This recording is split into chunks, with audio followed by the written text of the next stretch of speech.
first reforms was land reform. You know, when I proclaimed martial law, I didn't proclaim martial law alone. It is made to appear as if I just signed the decree and said, I impose martial law on each and every one of you. No.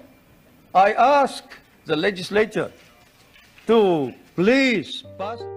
Marahil pag narinig mo ang salitang diktador na presidente, isang tao lamang ang sasagi sa isipan mo, Ferdinand Marcos, dahil ito na ang naitatak sa ating isipan mula pa nung bata pa tayo. Kung tatanungin mo naman ang mga batang nag-aaral ngayon kung sino si Ferdinand Marcos, isa lang ang kanilang mga isasagot, martial law. Ngunit sa kabila ng mga salitang diktador, korap, mamamatay tao, walang awa sa mga Pilipino, sino nga ba si Pangulong Ferdinand Marcos? Pero bago natin umpisa ng video na ito, paalala lang sa lahat ang nilalaman ng ating kwento base lamang sa mga detalyeng nasa liksik ng inyong lingkod na si Catalino. Wala po akong intensyon na manira o makasagasa ng damdamin ng iba. Salamat po.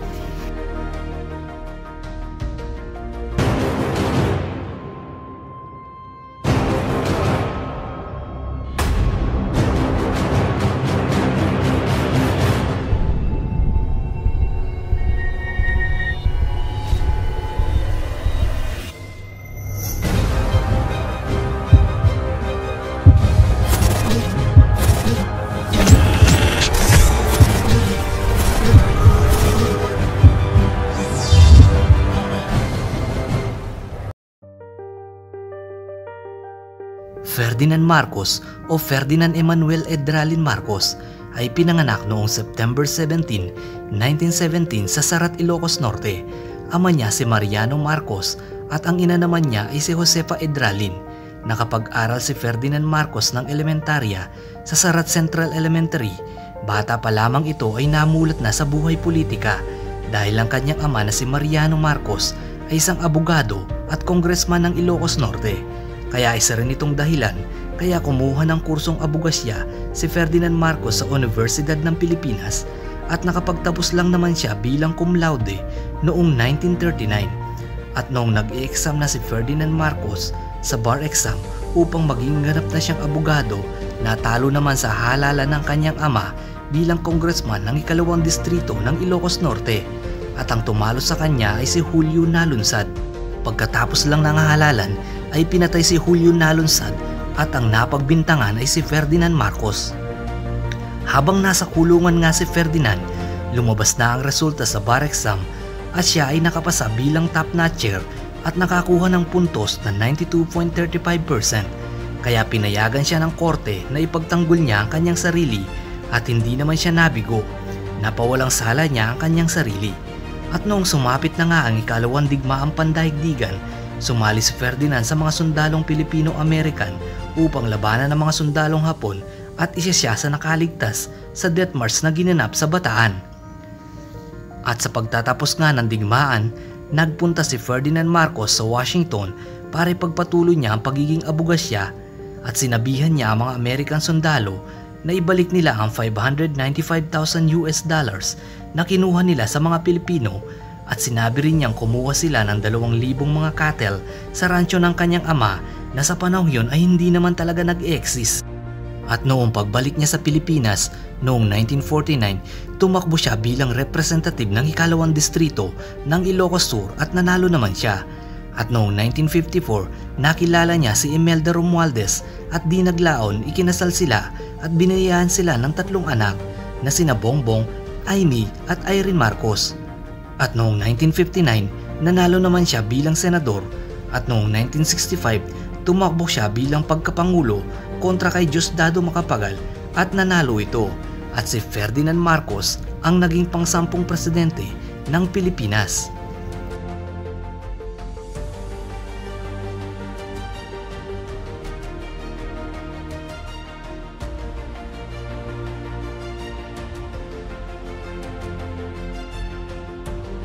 Sa unang panunungkulan nga ni Ferdinand Marcos, nais niyang mapalakas ang produksyon ng agrikultura at ang ekonomiya at nais din niyang buwagin ang monarkiya sa bansa At isa sa mga layunin niya ay magpagawa ng mga kalsada upang mapabilis ang pag-angkat ng mga magsasaka. Inilunsad niya ang Green Revolution Program para sa mga magsasaka at binigyan ni Marcos ang mga magsasaka ng kakaibang butil ng palay na tinatawag na IR8 hybrid rice na kung saan makakapagbunga ito sa loob lamang ng ilang buwan, at sa panahong din yaon ay hindi nagkulang ng bigas ang bansa, sa halip ang Pilipinas pa ang naging #1 supplier ng bigas sa Asia. Inulunsad din niya ang Blue Revolution Program o Biyayang Dagat Program. Sa programang ito, pinapayagan ng mga mangingisda na makapanghiram ng puhunan sa bangko para sa kanilang pangangailangan at babayaran nila ito base sa kanilang kita pag sila ay aani na. At sa programang ito ay tinuturuan din ng mga mangingisda na kung paano nila mapapalakas ang produksyon ng isda. Pinalawak din niya ang mga programa para sa kalusugan. Nagpatayo siya ng mga iba't ibang ospital sa bansa, kagaya na lamang ng Heart Center of the Philippines na ipinatayo noong 1975 para makatulong sa mga Pilipinong walang kakayahang makapagbayad sa mga pribadong ospital. Pinatayo din niya ang National Kidney Center noong 1981 na merong 58,899 square meter, ang Lung Center of the Philippines noong January 16, 1981 under Presidential Decree No. 1823, at nagpatayo din siya ng mga pampublikong ospital sa mga iba't ibang bayan sa Pilipinas para hindi mahirapan ang mga Pilipino para sa kanilang mga kalusugan. At para lumangaw din ang ekonomiya, hinimok niya ang mga foreign investor na magtayo ng mga negosyo sa Pilipinas, ngunit may kasosyong Pilipino dahil sa panahong ni Marcos, bawal magnegosyo ang mga ibang lahi na walang kasosyong purong Pilipino. Sa panahon nga din niya, isinulong ang electrical program.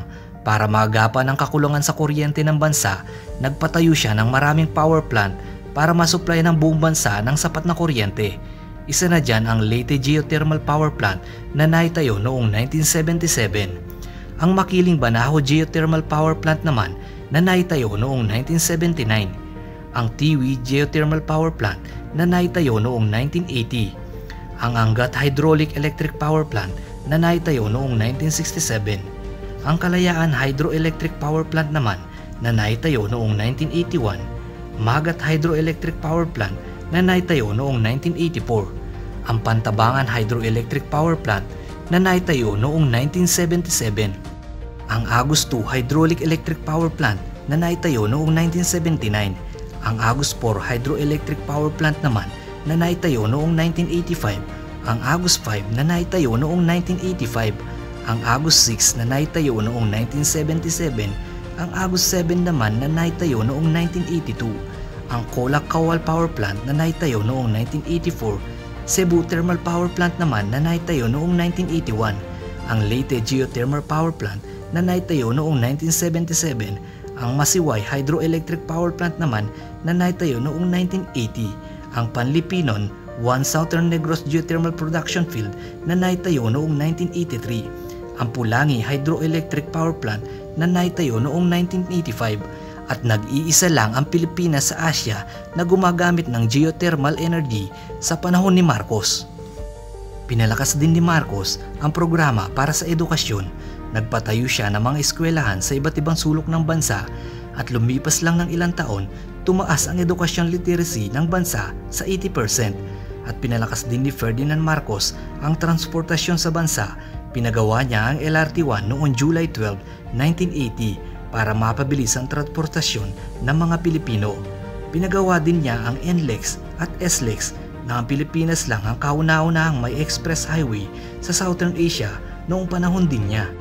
Sa panunungkulan nga ni Marcos, nagpagawa din siya ng iba't ibang klaseng mga gusali na makakatulong sa turismo ng bansa, kagaya na lamang ng Nayong Pilipino o mas kilala din bilang Tahanang Pilipino na makikita sa Cultural Center of the Philippines, ang Manila Golden Mosque para sa mga Muslim, Manila International Airport o mas kilala ngayon bilang Ninoy Aquino International Airport o NAIA, Makiling Center for the Arts o National Arts, People's Park in the Sky. Sa termino nga ni Pangulong Marcos, pinalakas din niya ang mga hukbong sandataan ng Pilipinas. Ang AFP ay meron silang modernization defense sa panahon niya. Meron din ang Pilipinas ng self-rocket launcher, at ang Pilipinas lang ang gumagawa ng rocket launchers sa buong Asya. At meron din ang Pilipinas ng iba't ibang klaseng sasakyang pandigma gaya na lamang ng Warplane 35 F-8 Crusaders, ang 37 F-5 jets at ang OV-10 Bronco, pati na rin ang Blue Diamond First Jet.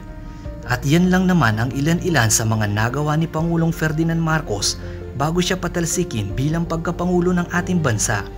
Sa kabila ng kanyang mga nagawa at achievements sa ating bansa, inakusahan siyang bilang magnanakaw, diktador, korap at mamamatay tao na tumatak na sa ating isipan mula pagkabata. Kayo mga katalino, ano ang palagay ninyo sa dating Pangulong Ferdinand Marcos? Pakikomento naman ninyo sa baba ang inyong sagot.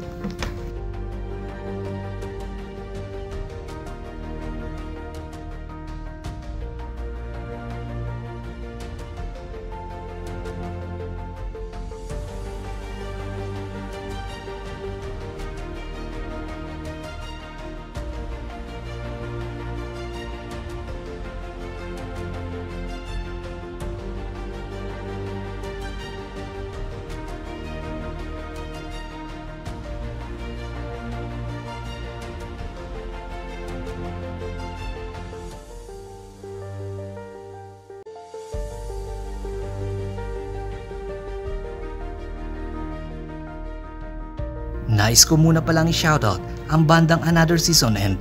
Kung nais ninyong makarinig ng iba't ibang klaseng mga musika, maaari ninyo silang i-follow sa kanilang YouTube channel. At kung meron naman kayong mga party event at nagustuhan ninyo ang kanilang mga awitin, maaari ninyo silang i-message or i-PM sa kanilang FB page na Another Season End. At dyan ko na nga tinatapos ang ating kwentuhan patungkol sa buhay ni Ferdinand Marcos. At kayo na ang bahalang magtimbang kung nagustuhan ba ninyo ang kanyang panunungkulan bilang pagkapangulo o hindi. At ito ang iyong kaibigan na nagsasabing, kay katalino, palagi kang matalino. Bilin-bilinan kong kay Mrs. Corazon Aquin ay pagpatuloy ang Bataan nuclear plant kung maaari. Sapagkat I told her this is the solutions in meeting a country's energy demands and decreasing dependence on imported oil.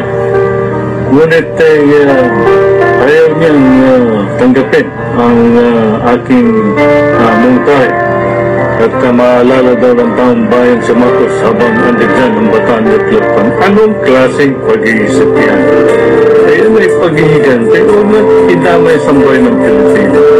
And yet, balang araw makikita na 20 years from now, backstock ng Pilipinas.